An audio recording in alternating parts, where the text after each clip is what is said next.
Welcome back to Snehaloka YouTube channel. ನಾನಿವತ್ತು ಶೇಂಗಾ ಚಟ್ನಿ ಮಾಡ್ತಾಯಿದ್ದೀನಿ ಫ್ರೆಂಡ್ಸ್. ಇದು ಎಲ್ಲದಕ್ಕೂ ಚೆನ್ನಾಗಿರುತ್ತೆ ಕಾಂಬಿನೇಷನ್ನು. ಅದು ಹೇಗೆ ಮಾಡೋದು ಏನೇನು ಬೇಕು ಅಂತ ನೋಡೋಣ ಬನ್ನಿ. ನಾನು ಮಧ್ಯೆ ಶೇಂಗಾ ತೊಗೊಂಡಿದ್ದೀನಿ, ಕಾಯಿ ತುರ್ಕೊಂಡಿದ್ದೀನಿ, ಟೊಮೊಟೊ ಹಣ್ಣು ಅರ್ಧ, 2 ಮೆಣಸಿನ್ಕಾಯಿ, ಬೆಲ್ಲ ಮತ್ತು ಬೆಳ್ಳುಳ್ಳಿ ಮತ್ತು ಕರಿಬೇವು, ಕೊತ್ತಂಬರಿ, ಜೀರಿಗೆ ತೊಗೊಂಡಿದ್ದೀನಿ. ಇದನ್ನೆಲ್ಲ ಹುರ್ಕೋಬೇಕು ಫಸ್ಟು. ಮೊದಲು ಶೇಂಗಾ ಹುರ್ಕೊತೀನಿ ನಾನು. ಇವು ಸ್ವಲ್ಪ ಕೆಂಪಾಗಂಗೆ ಹುರ್ಕೋಬೇಕು ಶೇಂಗಾನ. ಇಲ್ಲಾಂದರೆ ಸರಿ ಹುರಿದಿಲ್ಲ ಅಂದರೆ ಅದು ಒಂಥರ ಹಸಿ ಹಸಿ ವಾಸನೆ ಬರುತ್ತೆ. ಅವನ್ನ ಕೆಂಪಾಗಂಗೆ ಚೆನ್ನಾಗಿ ಹುರ್ಕೋಬೇಕು ಶೇಂಗಾ ಫಸ್ಟ್.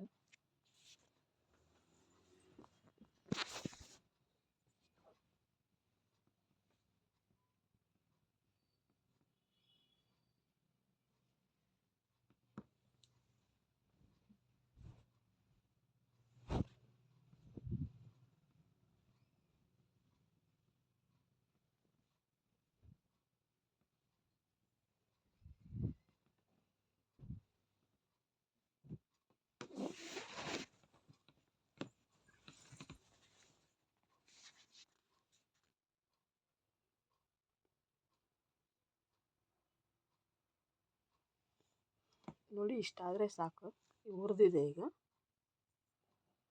ಇವು ಸ್ವಲ್ಪ ಆರಿದ ಮೇಲೆ ಸಿಪ್ಪೆ ತೆಗೆದಿಡಬೇಕು. ಅವನ್ನ ಸಿಪ್ಪೆನ ತಗೊಂಡು ಕ್ಲೀನ್ ಮಾಡ್ಕೋಬೇಕು. ನಾನೀಗ ಅದೇ ತವಕ್ಕೆ ಮತ್ತು ಮೆಣಸಿನ್ಕಾಯಿ ಮತ್ತು ಟೊಮೊಟೊ ಹುರ್ಕೊತೀನಿ ಹಾಕಿ.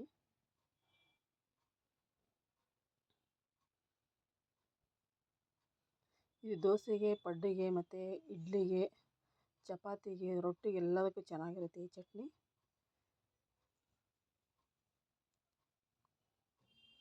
ಇದಕ್ಕೆ ಸ್ವಲ್ಪ ನೀರು ಹಾಕಿ ಮಾಡಿದರೆ ಅದು ಬಜ್ಜಿ ಥರ ಆಗುತ್ತೆ. ಇದಕ್ಕೆ ಅನ್ನಕ್ಕೆ ಊಟ ಮಾಡೋಕ್ಕೆ ಬರುತ್ತೆ ಅದು. ಬೇಕಾದರೆ ನೀರು ಜಾಸ್ತಿ ಹಾಕಿ ಮಾಡಿದರೆ ಬಜ್ಜಿ ಥರ ಆಗುತ್ತೆ. ಸ್ವಲ್ಪ ಗಟ್ಟಿ ಇದ್ದರೆ ಚಟ್ನಿ ಥರ ಆಗುತ್ತೆ. ನಮಗೆ ಯಾವ್ದು ಬೇಕಾದರೂ ಮಾಡ್ಬೋದು. ಮುದ್ದೆಗೂ ಚೆನ್ನಾಗಿರುತ್ತೆ ಇದು ಚಟ್ನಿ. ಬಜ್ಜಿ ಥರ ಮಾಡ್ಬೋದು, ಇಲ್ಲಾಂದರೆ ಗಟ್ಟಿ ಚಟ್ನಿನೂ ಹಚ್ಕೋಬೋದು. ಎರಡಕ್ಕೂ ಆಗುತ್ತೆ ಅದು. ಶೇಂಗಾ ಚಟ್ನಿ ಒಂಥರ ಟೇಸ್ಟ್ ತುಂಬ ಚೆನ್ನಾಗಿರುತ್ತೆ. ನಾವು ಬೆಳಗಡ್ಲೆ ಚಟ್ನಿ ಮಾಡ್ತೀರೋ ಅದಕ್ಕಿಂತ ಇದು ಚೆನ್ನಾಗಿರುತ್ತೆ ಟೇಸ್ಟು. ಒಂದು ಸಲ ಮಾಡಿ ಫ್ರೆಂಡ್ಸ್, ಈ ಥರ ತುಂಬ ಚೆನ್ನಾಗಿರುತ್ತೆ ಇದು ಚಟ್ನಿ. ನಮ್ಮ ಮನೆಯಲ್ಲಿ ಜಾಸ್ತಿ ಇದನ್ನೇ ಮಾಡೋದು ನಾನು.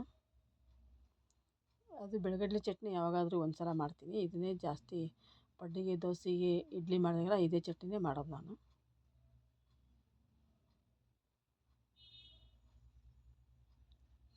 ಇವೆಲ್ಲ ಸ್ವಲ್ಪ ಚೆನ್ನಾಗಿ ಹುರ್ಕೋಬೇಕು, ಇಲ್ಲಾಂದ್ರೆ ಹಸಿ ಹಸಿ ವಾಸನೆ ಬರುತ್ತೆ.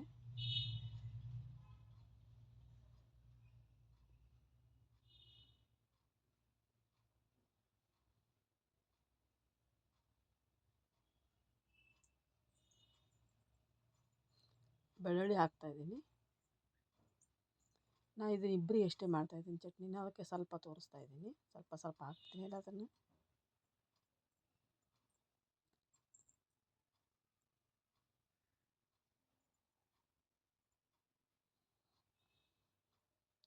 ಬಜ್ಜಿ ಇದೇ ಥರನ ಮಾಡೋದು ಅಂದರೆ ಟೊಮೊಟೊ ಹಾಕಲ್ಲ, ಅದಕ್ಕೆ ಹುಣಸೆಹಣ್ಣು ಹಾಕ್ತೀವಿ. ಈ ಚಟ್ನಿಗೂ ಬೇಕಂದರೆ ನೀವು ಟೊಮೊಟೊ ಬೇಡಂದರೆ ಹುಣಸೆಹಣ್ಣು ಹಾಕ್ಬೋದು. ನಾನು ಟೊಮೊಟೊನೇ ಇರಲಿ ಚೆನ್ನಾಗಿರುತ್ತೆ ಅಂತ ಟೊಮೊಟೊ ಹಾಕ್ತಾಯಿದ್ದೀನಿ. ಇದರಲ್ಲಿ ಹುಣಸೆಹಣ್ಣು ಬೇಕಂದರೆ ನಿಮ್ಮ ಇಷ್ಟ ಬಂದರೆ ಹುಣಸೆಹಣ್ಣು ಹಾಕಿ, ಇಲ್ಲಾಂದರೆ ಟೊಮೊಟೊನೂ ಹಾಕ್ಬೋದು. ಇಲ್ಲ ಟೊಮೊಟೊ ಕಾಯಿ ಇದ್ದರೆ ಹಾಕ್ಬೋದು, ಅದು ಚೆನ್ನಾಗಿರುತ್ತೆ. ನಾನು ಕಾಯಿದ್ದೆಲ್ಲ ಹಣ್ಣಿತ್ತು, ಅದಕ್ಕೆ ಹಣ್ಣು ಹಾಕ್ತಾಯಿದ್ದೀನಿ.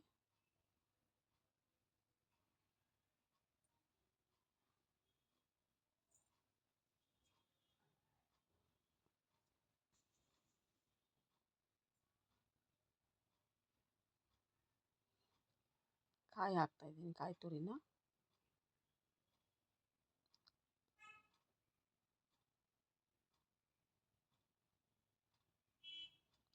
ಆಯಿತು ನೋಡಿ ಫ್ರೆಂಡ್ಸ್, ಒಗ್ಗರಣೆ ಕೊಡಬೇಕು. ಇದಕ್ಕೆ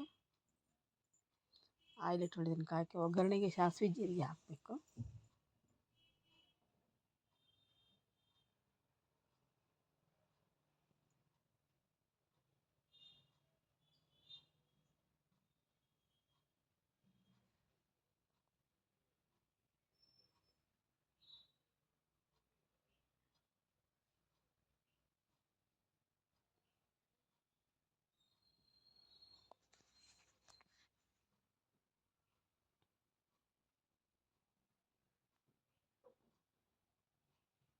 ನೋಡಿ ಚಟ್ನಿ ರೆಡಿ ಆಯಿತು ಫ್ರೆಂಡ್ಸ್.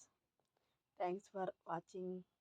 ಯಾರೆಲ್ಲ ನಮ್ಮ ಚಾನಲ್ ನೋಡ್ತಾ ಇದ್ದೀರಿ ಸಬ್ಸ್ಕ್ರೈಬ್ ಮಾಡಿ, ಶೇರ್ ಮಾಡಿ, ಕಮೆಂಟ್ಸ್ ಮಾಡಿ. Thanks for watching.